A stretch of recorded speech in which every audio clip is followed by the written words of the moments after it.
We're at the Gallows Hill Traffic Department, which is closed at the moment, and I'm with Assistant Chief Jody Pillay, who is responsible for traffic licensing. A question that we are still getting quite a bit of is whether you can pay your traffic fine or a warrant, in fact, that was incurred before the lockdown online, or is there another way to pay it? Assistant Chief Pillay, what's the answer to that, sir? Well, yes, certainly, Alderman. You can still pay your fine, even during the lockdown period, and it's done very simply at online payment, and that address that you can pay your payments at is www.paymyfines.co.za. Also take note that you can still make representations in terms of the fines that you could not make payment on during the lockdown period.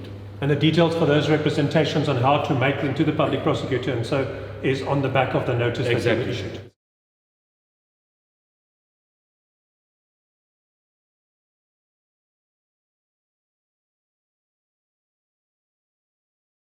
I'm also being asked whether a traffic officer, a SAPS member, a law enforcement or Metro Police officer can in fact issue you traffic fines and other fines related to the lockdown regulations at a roadblock or elsewhere on the road. Certainly, Alderman. It goes without saying, yes, traffic officers and police officers can still arrest you for certain incidents or fines, depending on what that incident and fine offence was committed. And these offences are punishable either with a fine or and/or imprisonment. Okay, that's important to understand. Another question we are getting at the moment quite frequently is around the issue of expiring licenses. People have driver's licenses that are expiring, they've got vehicle registration discs that are expiring, and they're worried they're going to get stopped at a roadblock or incur some kind of fine, or in fact that there's going to be problems with the insurance because they're not currently licensed. What do the regulations say about this? Okay, very simply, the Minister of Transport announced, and through a government gazette, this is still in effect, and you have a 30-day grace period that is allocated to all of those licenses and permits. So no reason to panic.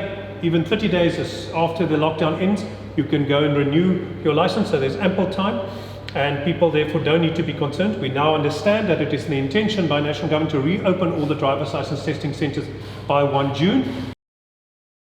Another issue that is coming up a lot at the moment is around public transport vehicles and what the issues are around public transport. When are they allowed to operate and when are they outside the regulations? Okay, the public transport vehicles as deemed by the government gazette, and again as mentioned by the Minister of Transport, the operating hours are from 5 a.m.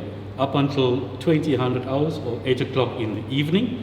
There is a grace period of 1 hour and you have a drop-off that ends at 2100 hours. Okay. Well, thank you very much, Assistant Chief Jody Pillay, and we're hoping that getting this information out there will give some people peace of mind. Many people are contacting us, panicking about what the implications are for those expired licenses, in other words. And to all the traffic officers, Metro Police, law enforcement, and SAPS members and all the other frontline staff, our thoughts are with you. We understand that you're the first line of contact with the public and that as such many of you are now in quarantine, some are ill, and we appreciate the sacrifices you make and the work you're putting in. Thank you very much, sir. Thank you, sir. Appreciate it.